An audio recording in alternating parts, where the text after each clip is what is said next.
So basically, so what is it that we're trying to repeat? And we have been talking about this during the Rebrand Mastermind, and that's this. We have to be repeating the USP, right? So is the USP our tagline? No, it's not our tagline. USP is really the way we do business is different from other people. In other words, what does somebody have to come to us to get that they can't get anyplace else? The way we do business, what we deliver, how we deliver it doesn't really matter, but we do need to have something. And especially when it comes to information marketing, there's so many people that have free reports, right? There's so many people that have free videos. There's so many people that have, let's say, the full product, and all those things are great. But now, if you're going to set yourself apart, if you want someone to say, I have got to have that, then you really do have to have something that you do uniquely over and over again, better than other people, that you want to say to people over and over again. It doesn't have to be much, but it does have to be something. And you should be emphasizing whatever your USP is. And if you don't really have something ironed down, take some time really and think about what that is, right? The USP is really what comes back down to what's going to separate you from everybody else. And again, especially as information marketers, where everybody's a social media ninja, everybody is sort of knowing, everybody's a coach, right? So probably you're great, but there are a lot of good people out there, and they're just as great as you are. And sometimes it doesn't matter whether or not they're better than you or you're slightly better than them. It is really a matter of you being clear and that you repeat over and over again what people are getting uniquely from you, right? So now, when it comes to rebranding text, you need to have something that you're repeating. That's your USP. You need to be something that you're advertising, right? That's your call to action, right? What do you want people to do when they first meet you, right? That's what I call advertising. If I don't know you, you are advertising to me. What are you going to drive me to? Typically, it's going to be an opt-in page, and you need to have a call to action to that opt-in page that's going to be strong. It needs to be one line. It needs to be something that you can say succinctly. It needs to be something that when I look at it in text, I know it's for me. I click on it. I go to your landing page. That's the next step. It should drive me to click that link. It should drive me inside of your text document. It doesn't matter what the text document is. Even if you're dealing with literally a TXT document that isn't clickable, you should have something in that TXT document that's a call to action that says to me, hey, you know what? If I go here, something's going to happen. Something good that I want is going to happen. And so you got to have that also when you're rebranding text documents, right? Again, you might feel like, well, it's just a Word document or it's just a PDF, and, I got it as part of this, I got it as part of this package, and I did a giveaway, and I already got their name and email address. Well, that's fine, even if you already got their name and email address. You want to have some opportunity to drive them to your call to action. Now, why do you want to do that? Sometimes you'll get a name or an email address that might not be their best one. But if you have a great call to action where you've got something that they've got to get, then they're going to give you their best email address, because whatever it is you're offering at that point, they don't want to miss it, right? What are you promoting, right? So in other words, you need to have something that you're repeating. You need to have something that you are advertising in your text document. You need to have something you are promoting. What is your most recent product? What is your most recent offer?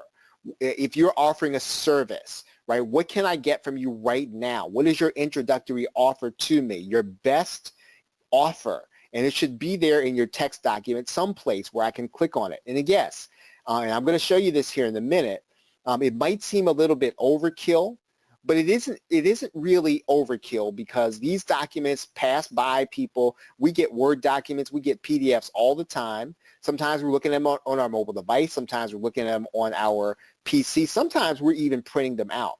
And so you have to be able to have something that you're promoting, something that is your most recent offer, your most recent promotion, your top stuff that I can get right now. Now, one of the things that I suggested that you do, that you have something, and let's just take a look at this.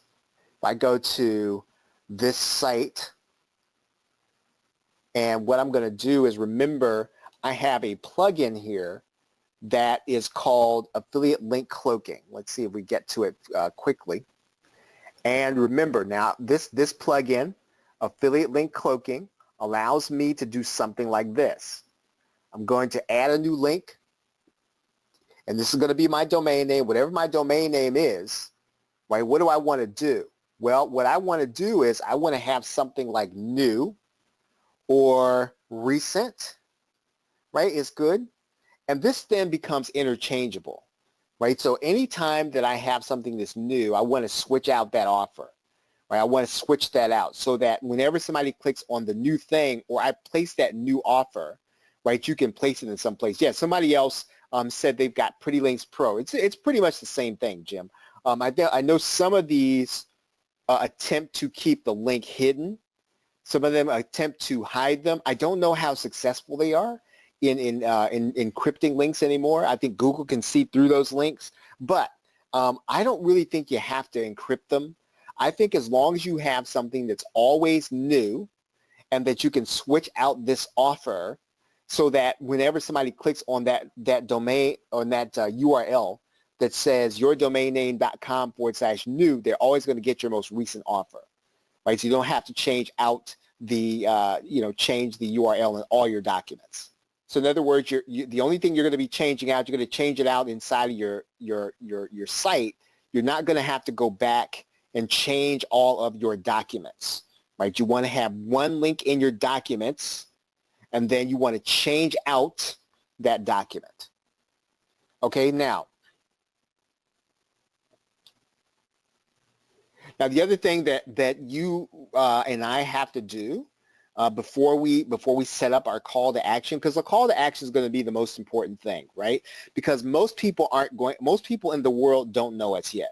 Most people in the world, even if they know you, they don't know how awesome you are yet. And so you're going to have to get them even before you get their trust. Sometimes you're not going to be able to get their trust right away. You're going to have to get their email address and build trust. Right, so yes, people do business with those with whom they know, like, and trust, but sometimes you have to start someplace in a relationship. And so what are you going to offer them so that you can establish that trust? Now remember, one of the things that we looked at yesterday, we looked at what is a good example of a landing page, right? What we've been talking about. Let's go to the AppSumo landing page. Okay, so this is going to, in a minute, it's going to switch up here. Okay, now, remember, what do we like about this landing page? Everybody remember? Number one, now, I mean, it doesn't really matter about the company and the logo. Here's what we have. We sort of have their USP, right? Which is they do small business software, right? Friends don't let friends pay full price. Join our email list and get software deals delivered straight to your inbox, right? Very simple. You don't, and now one of the things that I want to point out to you again that we pointed out in the rebranding graphics section is that it doesn't have to be fancy. It's really about the message. Do I want this, right? Would I like to have software deals delivered straight to my inbox? I probably do. And so what you've got to work on more than anything else is the USP, right? The USP is what will get people to opt in. It's not going to be the fact that you're giving away something. It's not going to be the fact that you're giving away a free video. It's not going to be the fact that you're going to give away an e-course. Listen, e-courses at this point, before somebody knows you, I'm talking about when somebody first meets you, you have to give them something based on their self-interest, right? This is about me, right? When I come to this page, it's all about me, right? They figured out it's all about me. Do I want software deals delivered straight to my inbox? Yes. I'm going to put my name and email address in there and click the button that says send me deals, right? So basically you and I have to put something together on a landing page first, right? And I would suggest you do that before you start rebranding text. You need to have some kind of, I'd say, irresistible offer based on what you deliver better than anybody else, right? I don't know. Maybe AppSumo doesn't deliver this better than anybody else, but they do a good job of it. Whatever it is you do, right? Now, it's not even about you trying to copy off of them, but you should have something you deliver better than anybody else. It has to be something that's going to be irresistible. Right now, When we do this offer, right, I want you to notice something. I want you to notice the URL. The URL says appsumo.com/some other stuff here. Right now, when we do that, I want to take you back to the page that we looked at here before, because it's important in this sense. And this is something, again, I'm pretty sure you know this, but if I go to the reading section of my WordPress site, now if you're not using WordPress, I mean, that's fine. What I'm basically doing here is I'm setting up my home page so that when I send people to the home page, what do I want to send them to? If somebody's going to my home page, they probably don't know me. So what do I want them to do? I want them to see what I want them to see, and typically what I'm going to want them to see is going to be some kind of opt-in. That being said, let's say you don't want to do your home page as an opt-in. One of the things that you're going to be able to do, and you want to have in your page builder, whether or not it's connected to your website or not, is that you and I have to be able to have something where we can clone, and this is what you do inside of Optimized Press. Now, I'm pretty sure you can do this in other senses, but you just want to be able to take your same opt-in page and click clone it, right? I want to clone that opt-in page, right, just like I'm doing here. And what I want to do then? Well, what I want to do then is I want to make sure then that this opt-in page has a different address, right? I can change this. New opt-in page, or whatever you would make it, right? Now, the advantage of having something like this with your page builder is that I can create opt-in pages quickly, and every time I have a new document, right, I might want to take the same opt-in page and I want to do something slightly different, right? So let's say that I do one product and it's going to be about Facebook. Well, then I might want to set up my opt-in page so that so that when the person clicks from my Facebook product, they click to an opt-in page that's going to be related, right? And you can do that very easily, and all you should be doing with your opt-in page is cloning it and making a few tweaks to it.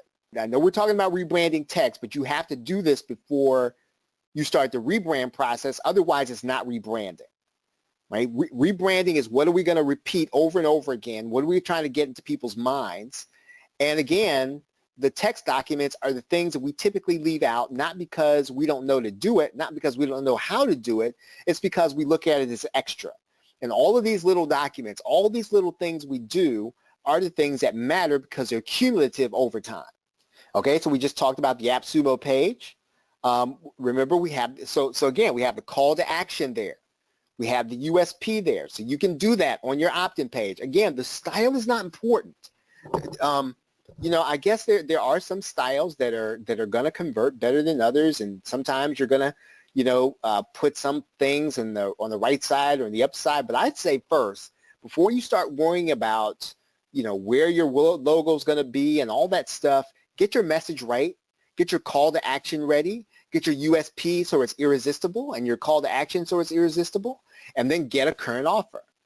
Right now, when I put my name and email address in here, what's going to happen? I want to come back here. What's going to happen? Well, I'm going to put my name and email address in here.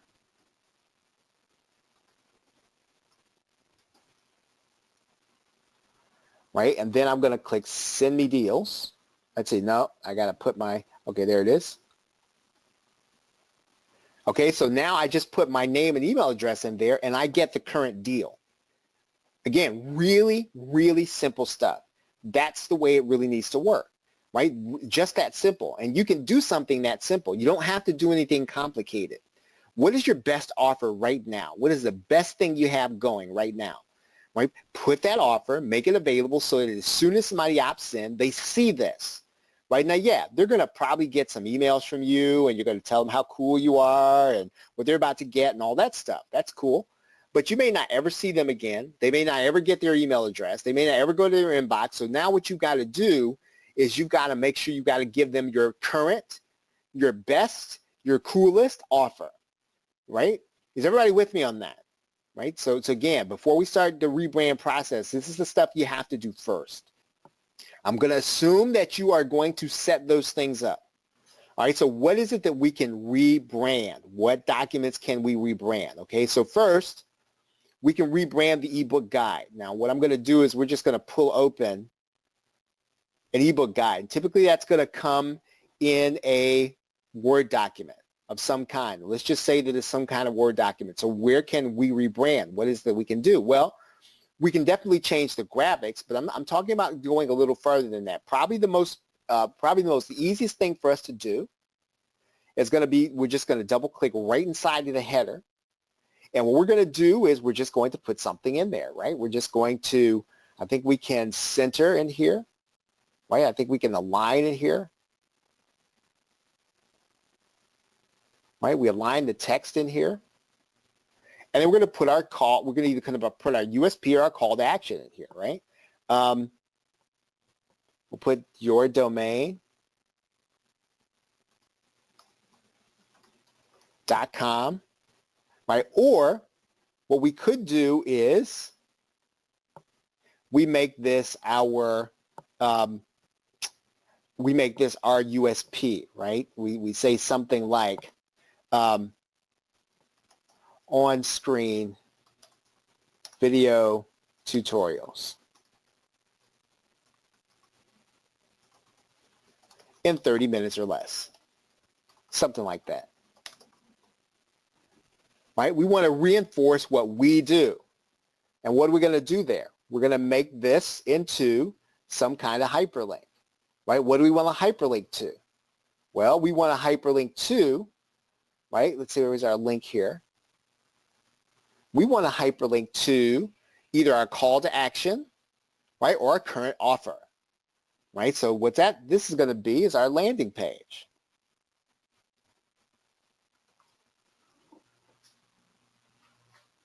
Okay, really simple stuff, right? So that every time somebody comes across this first page, it's always going to be there in the header, right? Call to action, right? Some kind of call to action. What can we also do? We come down to the bottom and we're going to do our footer, right? What are we going to put in the footer? Well, what are we repeating? USP. What are we advertising? Call to action. What's our most recent product? So maybe we've got our USP up here. And maybe we're going to say, get your free pre-analysis, business analysis, right? And consultation or something. So once again, all we're really doing is we're just lining these things up, and then we're just going to link to these things. Right now, if you the most important thing is that you get the message right, right? So it's not so much again that you are you're trying to fool anybody here, right? We're just putting this link in here. I just put google.com just to have it in here. So now on every page we're going to have call to action and our USP. Right, really simple when it comes to the to a Word document. Right, that's typically where our ebook guide is going to come. Now, license is going to be trickier because you can do the same thing with a license, but typically, sometimes the license is going to be a text document. Right, so we've got a text document here, and I'm going to make this print smaller. Let's do select all. And we're going to format this smaller so you can see it. Okay, so the license is not so much the issue. Let's not worry about the term. What am I going to do with this so that I continue to repeat what I'm trying to repeat, right? Again, this is all real estate that people are going to read. If you waste this space and you treat all this is like a Word doc or a text document, you don't get to advertise. Right? So typically somebody's going to look at the license. So what do you want to do? Well, maybe at the top point, you want to write, right? You want to put there, you want to leave it in their best self-interest for a free 30-minute analysis. Go to, now this URL ought to be short as you can, as easy to remember as you can. Again, that's nothing earth-shattering, But what you don't want to do is you don't want to waste this real estate, right? This is valuable real estate right here that people are going to read. And it's very easy to do. You just need to make sure that it's going to be easy for them to grab the URL. In this case, I'm just going to put, you want to make it easy for them to grab the URL, right-click it, and go to the site, right? Whether or not they're on their mobile device or they're on their personal computer, right? What else can you do? Well, naturally, you're gonna put down something down here at the bottom, right? Typically, what I like to do, because they've already done the reading, you want to put this in all caps in some kind of way. Now, this is probably not going to be, again, the place for a message. You're going to want to put some kind of call to action that's going to be in their best self-interest here, and you're typically going to want to put this in all caps. I'm not going to walk through that process right now, but does everybody understand what I'm saying? Right, so if you get what I'm saying, please put the number 4 in the question box. Right, with your text document, with your license that you are passing on. You have the opportunity to use that real estate, and you're just using it wisely, right? You're using it wisely. Every time you get a chance to put your message in front of people, you have to take the opportunity. It doesn't take a lot of brains. It doesn't even take a lot of fanciness. It just takes discipline. It takes a checklist. You need to add this to your systems and your processes, and then make sure it happens. Right now, okay, anything that you're inserting, right, anything that you're inserting, if you're going to do an insert of some kind, maybe you're going to do a special offer of some kind, again, that's typically going to come in the form of a PDF. One of the things that you want to make sure you're doing, I'm going to show you something. When you are passing on, you get something that's got master resale rights, let's say. Here's something that has a license, right? Do I want to take that license as is? Well, no, I don't want to take the license as is. Let's extract the license. Okay, so this license comes with a PDF. So what are we going to have to do with this PDF, right? It's an insert. I need to change this license, and I also need to rebrand it. Now, again, changing it to make sure that everybody's got the correct rights is not rebranding. Rebranding is adding in your USP, call to action, current offer, right? All those 3 things. So when it comes to a PDF, if you have Adobe Acrobat, right, all you're really going to try to do here is you're going to try to save this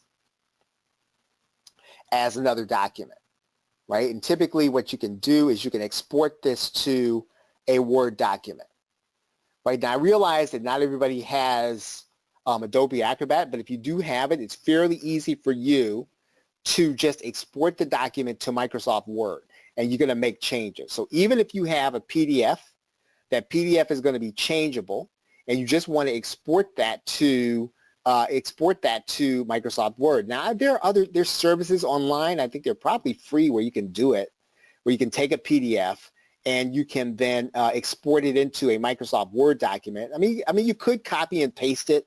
I mean, but here, all we're going to do here is we're going to redo this, right? And how are we going to redo it?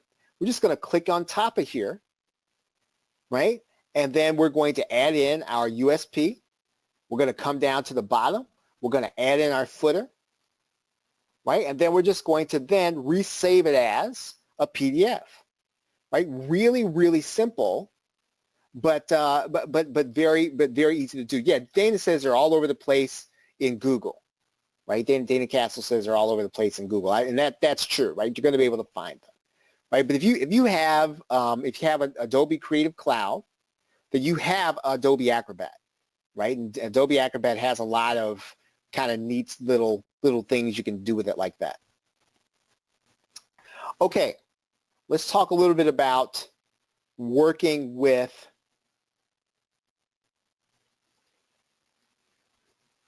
your presentation, right? So you get a presentation. And let's see, I did the last one first. I already did the PDF, so let's go back and let's work with your presentation, right? It's a little different working with a presentation, but it can still be done. And so what do I want to do with this, right? What do I want to do with this? Well, I'm not going to do with the header and the footer. I'm just going to go to the View command, and I'm going to go to the slide master. Right now, the slide master. So what am I going to do? Well, in the slide master, if you recall, if you've been through our PowerPoint course, you know that what you can do is you can take any of the master documents and you can place your call to action here inside of the footer. Right? If you want to take any of the content slides, you can put this inside of the footer. Now, if you just want to change the whole thing so that everything that shows up, right, you take the master slide and you can make your changes and add in whatever you want to add in here, whether or not it's going to be your call to action or whether or not it's going to be your current offer. Right, again, really simple, but you do have to use this master view in order to do that, so it'll show up inside of all of your document when you're doing a PowerPoint presentation. Now, the other thing that you can do here, I'm going to go here right now. Let's close up that view. And one thing that you can do is you can insert what are called action buttons, right? You can insert an action button. So let's just say that we're going to have, let's put a 3D picture in here. Not that 3D matters, but let's just put one in there. Right now, here's what we can do uniquely in PowerPoint.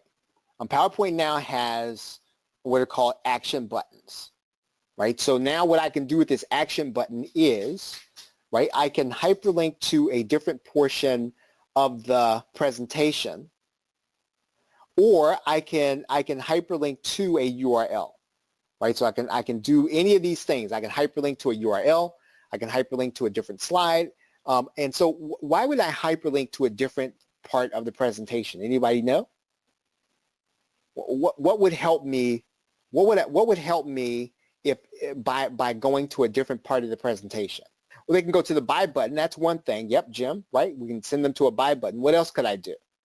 Well, one of the things that I could do here that I suggest you do in any text document is going to be you want to work in areas that are going to be clickable, and you want to always create a reference page. Right? Now, again, this is a discipline. Right? Reference page is a discipline, and it's something that needs to be something that, I know it's not fancy, and it's not, let's say, super ninja, but it's something that people do sometimes, myself included, right? But it needs to be all the time. And you need to always have a reference page, and you need to always direct people to your reference page. What's going to be on there? Well, what's going to be on your reference page? That's where, if you're going to have affiliate links, yeah, a resources page, or Jim says that like a resources page. If you're going to have affiliate links, that's where it needs to be, right? But you need to draw people's attention to it. You need to tell them they're going to have a resource page. So where are all your evergreen offers going to be? If your customer's business, right, then you want to have stuff in there like the autoresponders where you're a affiliate, the page builder where you're an affiliate, the membership software that you're an affiliate, and don't have 10 of them, right? Don't put, well, I'm going to, if you can get Aweber, you get Response, you can get ConvertKit, yeah, recommend one, right? It's a reference page. It's a recommendations page, and recommendations page has power if there's one thing that's sort of like the thing you're recommending, right? So again, the power in that, in rebranding, is that now if you're going to have affiliate links, you're going to send someone away from your brand, and you're going to send people away from your site. These are where you're going to put evergreen resources. And again, in my opinion, you should not be sending people to an offer that's going to be just a launch offer. In this case, right? Not from your product, not from your inside stuff. Again, find from an email, find from your social media posts. But when it comes to your product, you're trying to keep money circulating inside of your business. Does that make sense? So if you're going to do that, do this on a resources page, right? But try to send people to links that you have. And again, I mean, this is where if you have PLR offers, you should have them posted. You should have them hosted so that you can refer to your offers. right? Keep money circulating in your business. Don't send it outside your business. And the only exception should be your references page. It should be your recommendations page. And again, these should be evergreen resources, right? Things that people traditionally, perennially have to have, not launch offers, right? Not where they're going to get tied up on somebody's list and they're going to get emailed all the time. You don't want to do that, even if it does convert and you make a bunch of sales. You're trying to build rebranding is about people repeating, understanding that they're getting value from you. And you can't do that if you're sending people off to affiliate offers all the time. And again, I understand that sometimes you're sending people to places where you're going to be able to make some money. Right? You're sending people to places where you know things are going to convert. But ultimately, you and I, if we get people opted in, and we've already got their attention, we have to at least try to get them to pay attention to the things that we are offering. Right? Does that make sense? Right? So if you don't have these things in a system, put them in a system, and quite frankly, this is something that you can outsource to somebody. If you have a VA, right? If you have somebody in your family working with you, you can outsource this so that it happens every time. You just put together a checklist, and you put your documents branding checklist. Do I have a PDF? Here's what you need to put there. Do I have a Word document? Do I have a PowerPoint document? Anytime you have documents, these are the things that should be happening in them repeatedly. Amanda's question is, does it make sense to edit the content? Yes, it does. And I think you should be editing the content, number one, to reflect the niche and the market you're working in. So in other words, let's say that the ebook is going to be about Pinterest, right? And the people that you are working with are primarily going to be, let's say, small business owners, right? Not so much, let's say they're not going to be other people like you and I. Let's say that they're going to be either small business owners or they're going to be business opportunity people. Well, everything in that ebook should be contextual for the group you're talking to. And so that means you're going to have to add some stuff in there where you're talking to the people about their business, about their kind of business. And it makes the ebook more readable and it makes it more personal, right? And again, you're going to be able to add in, I think, some case studies and some personal examples of things that you know about, as well as things that are going to be relevant. And I think that's what makes it more valuable, and I think that's what makes it more readable and less generic. Okay, so Jim's question is, when I produce a PLR product or resale rights product, is it okay to put these links in text and to give the buyers of the PLR rights the opportunity to edit, or is that considered sneaky? I think what you should do, Jim, if you're going to produce a resale rights product or a PLR product, that you should have a training video in your document that says, these are my links. You should change them to put yours in here, right? So again, I would definitely put your links in there, because not everybody who buys resale rights and PLR buys it in order to resell it. Sometimes they get it and the resale rights are incidental. And when they do that, then you want to give them, right, you want to give them some of your recommendations. And then, look, I mean, you could be helping them too, in that they might then become an affiliate, right? In some cases, you could suggest a second tier affiliate program. Some of the programs have second tier affiliate programs where they will, you'll get the credit for a sale, but that you'll also get the credit if they become an affiliate. So you want to try to look those up too, right? That's a good question. I'm so happy that I knocked fear in the face and I said yes to this amazing opportunity. So my name is Allison and I'm a special needs mom who cannot work out of the house. When I was on TikTok, I saw a live video that was talking about a 2-hour workday and learning how to make daily pay. And I said, oh my God, I need to try this. And I am so happy that I did, because I am literally not even 2.5 months in. I made $13,000 as a complete newbie. And I stink at technology. So I was so scared that I was going to need technology. I did not. So I'm just saying, it has been such a dream come true. This community that we have got added into is absolute gold. Everybody wants everybody to win, and it's nothing like I've ever seen before. So I'm just so happy that I said yes to this, that I'm learning absolutely all the skills that I need. And I know when I look back at this a year from now, I'm going to be a part of that $1 Million Club. So it's amazing. Very, very amazing. I'm so happy I said yes. Usually, I never double back. And you're probably somewhere happy getting your life on track. Yeah. But when something's good, it's good, baby, that's a fact. Girl, I still have you.